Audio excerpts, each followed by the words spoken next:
आप सभी का स्वागत है। भारतीय जनता पार्टी की हमारी वरिष्ठ नेता, भारत सरकार में मंत्री आदरणीय स्मृति ईरानी जी आपको संबोधित करेंगी।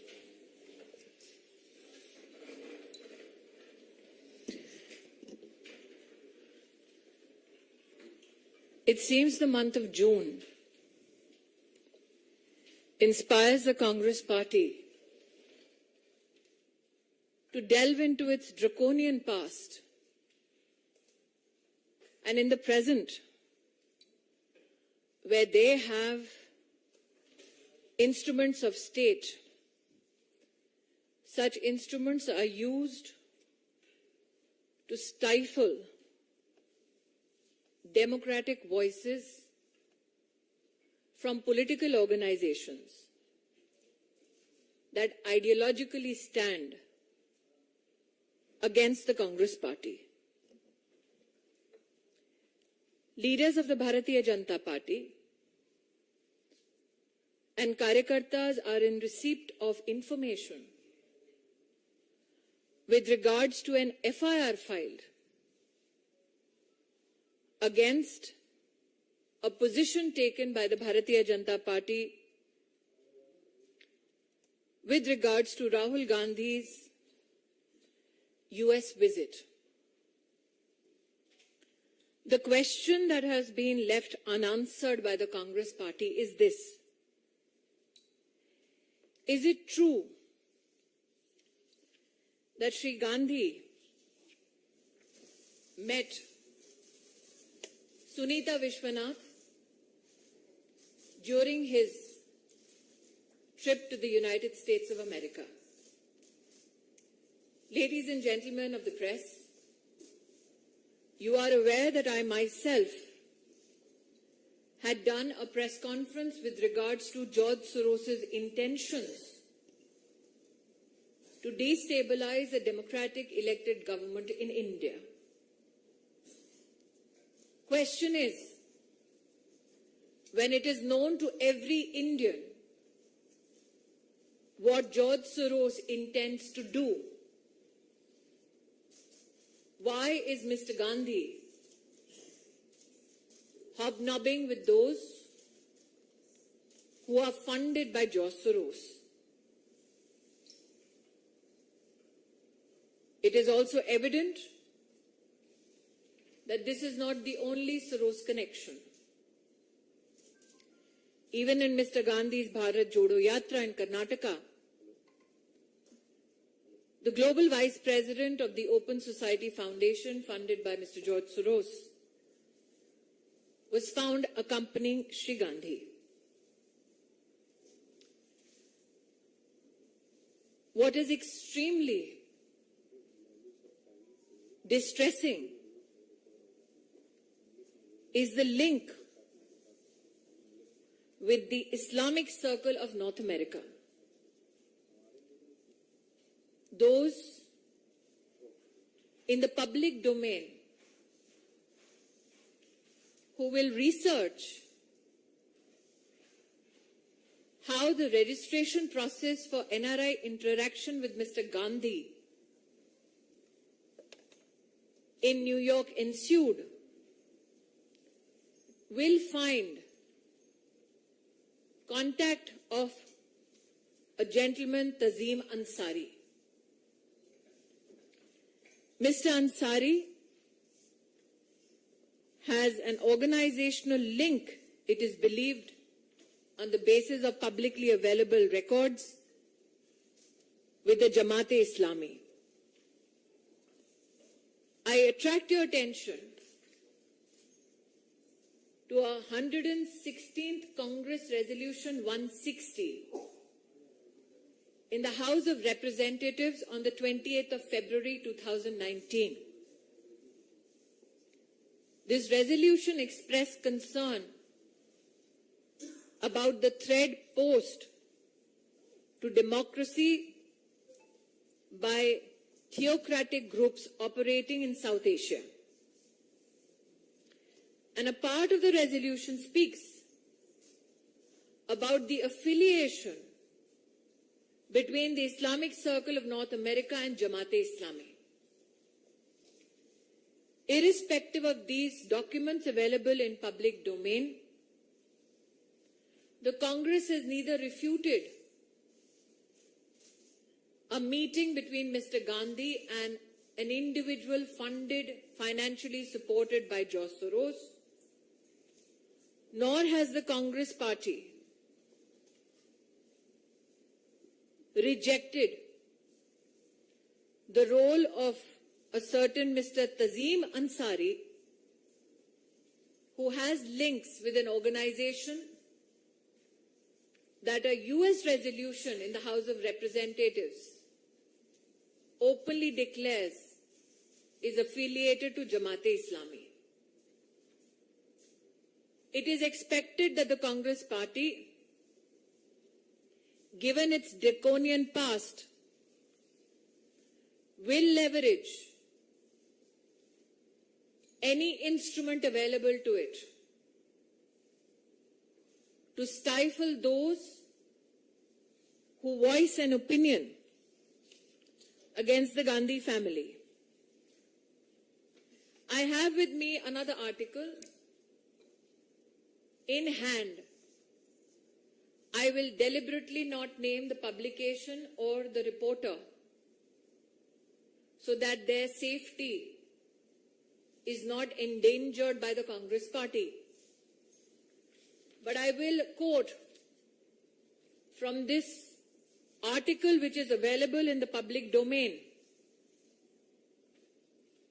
And that article itself also indicates that how the Sorosian West looks at Mr. Gandhi as a pawn to checkmate not just Modi, but India.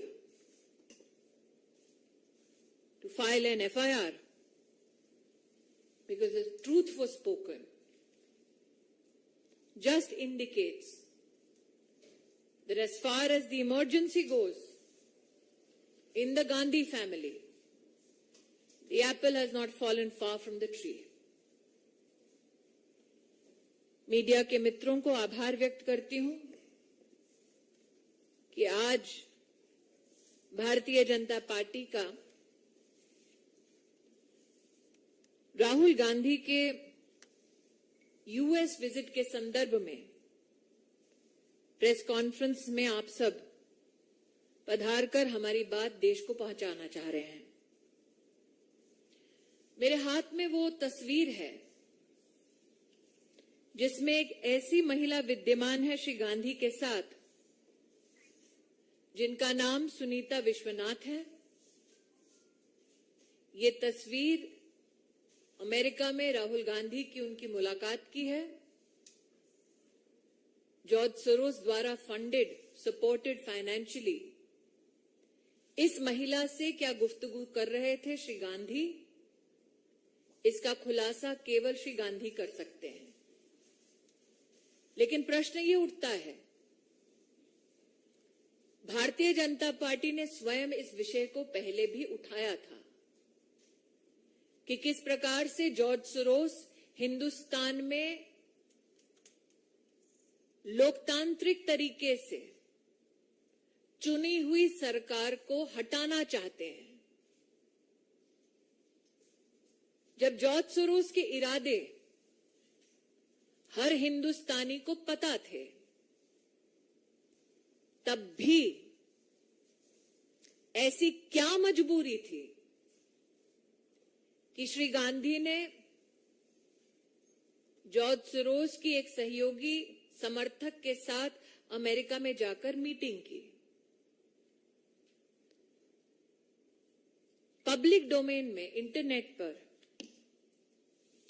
ये जानकारी भी उपलब्ध है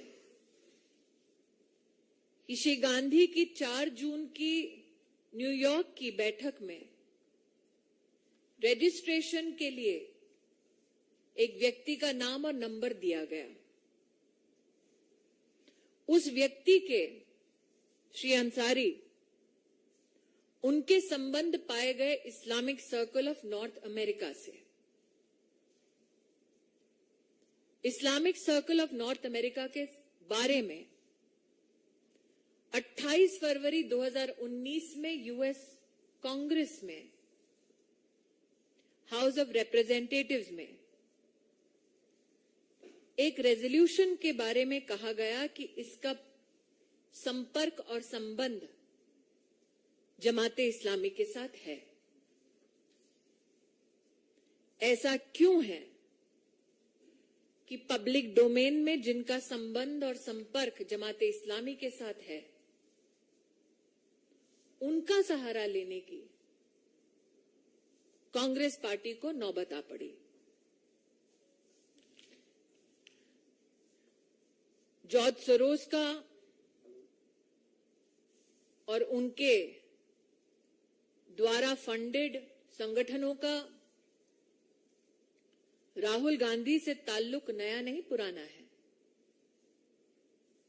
एक और प्रकाशन में ये स्पष्ट हुआ है, इंटरनेट पर भी ये फोटोग्राफ्स उपलब्ध हैं।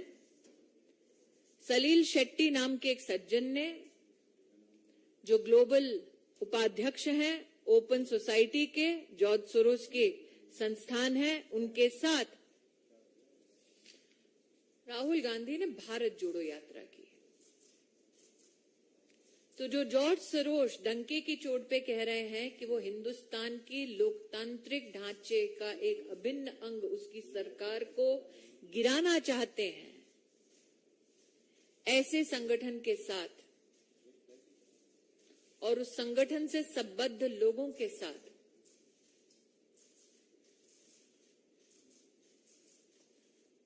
क्यों गांधी खानदान अपने रिश्तों को और भी मजबूत कर रहा है? आप सबके ध्यान में आया होगा, भारतीय जनता पार्टी के कार्यकर्ता भी जानते हैं कि इस विषय को उठाने के लिए कांग्रेस पार्टी ने एक एफआईआर दर्ज की। एफआईआर का निश्चित रूप से पॉलिटिकल स्वरूप देश को समझ आता है।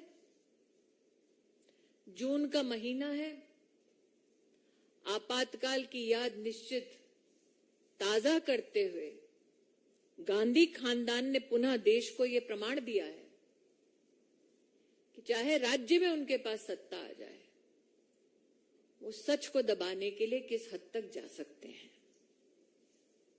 लेकिन सत्य ये है, पब्लिकली अवेलेबल डॉक्यूमेंट्स में, कि जिनका सहारा लेके उन्होंने मीटिंग की, उनका संबंध जमाते इस्लामी के साथ है। जिनके साथ उन्होंने मीटिंग की, उनका संबंध जॉर्ज सोरोस से है। राजनीति नहीं, राष्ट्रनीति की दृष्टि से अगर सोचे तो सवाल वाजिब है कि जो व्यक्ति कहता है कि आपके देश की सरकार को वो किसी भी कीमत पर कितने भी पैसे देकर उखाड़ फेंकेगा, जो विदेशी कहता है, उसके साथ ये रिश्ता क्या कहलाता है?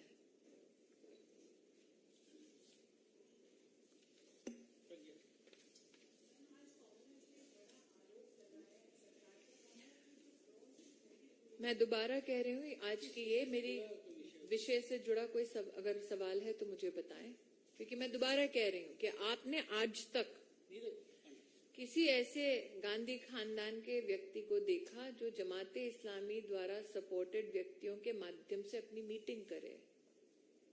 आपने आज तक अपनी पूरी पत्रकारिता के करियर में क्या कभी किसी राजनेता को देखा जो ये कहे कि हम उनके साथ जुड़ते हैं जो हिंदुस्तान की डेमोक्रेटिकली इलेक्टेड सरकार को उखाड़ फेंकना चाहते हैं?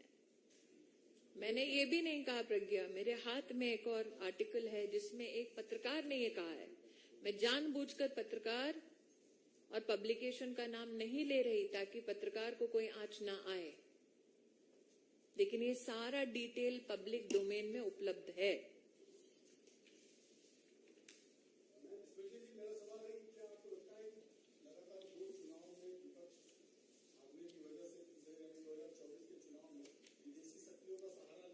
नीरज जी, चुनाव लड़ना, चुनाव हारना और जीतना लोकतांत्रिक प्रतिक्रिया का एक अभिन्न अंग है। लेकिन मेरे जीवन में, कम से कम राजनीति के 20 साल में, मैंने कभी नहीं देखा कि कोई सत्ता के लिए इतना मोहित हो कि वो उनसे हाथ मिलाए जिनका संबंध जमाते इस्लामी से है।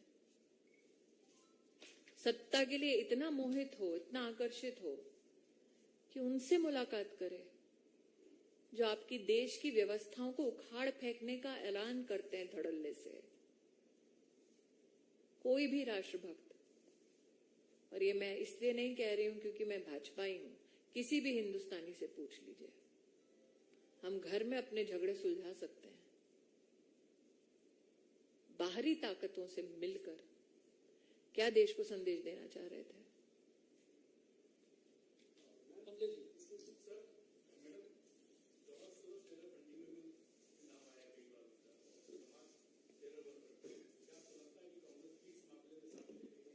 मैं दोबारा कह रही हूं सर, उनका जो रजिस्ट्रेशन का प्रोसेस था उसमें जिस सज्जन का नाम नंबर है अवेलेबल है पब्लिकली, उसका संबंध Islamic circle of North America के साथ है, जिसका हाउस ऑफ रिप्रेजेंटेटिव्स में ये रेजोल्यूशन कहता है संबंध जमाते इस्लामी से है। ये पब्लिकली अवेलेबल रिकॉर्ड है। तो जो एफआईआर की है उसमें लिखा है एनिमिटी पैदा करने वाला ये वाक्य है। किसके साथ एनिमिटी? जमाते इस्लामी के साथ।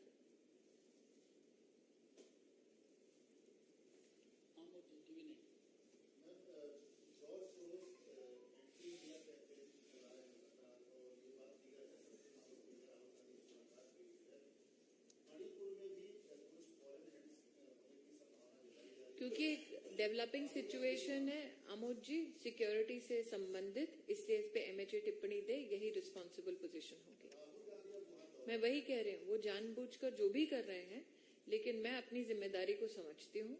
इस विषय पर एमएचए ही अपना वक्तव्य दे तो बेहतर रहेगा।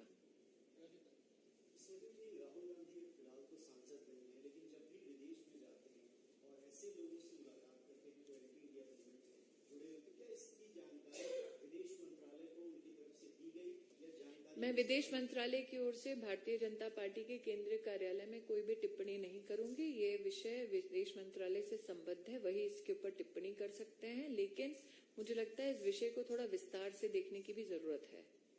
मेरी जो प्रेस कॉन्फ्रेंस हुई थी जॉर्ज सोरोस के संबंध में, जिसके बारे में कांग्रेस ने भी अपनी टिप्पणी की थी, उस प्रेस कॉन्फ्रेंस के बाद ये स्पष्ट था कि जॉर्ज सोरोस के हिंदुस्तान के खिलाफ क्या इरादे हैं। तब भी ये मुलाकात क्यों? कांग्रेस ने, मुझे याद है, उस दिन मेरी प्रेस स्टेटमेंट के बाद अपना रिएक्शन दिया था। तब भी ये मुलाकात क्यों? तो ऐसा नहीं है कांग्रेस पार्टी कहेगी जानकारी का अभाव है।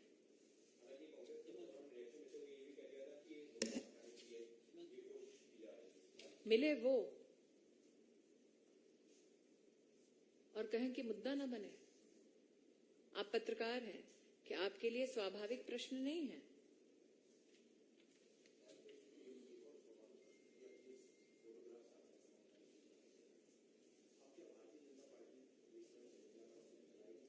जनता तो जानती है, मुझे लगता है कि जनता तो जानती है, जनता तो जानती है। जॉर्ज सोरोस के बारे में जनता जानती है। क्या राहुल गांधी कहना चाहते हैं वो नहीं जानते?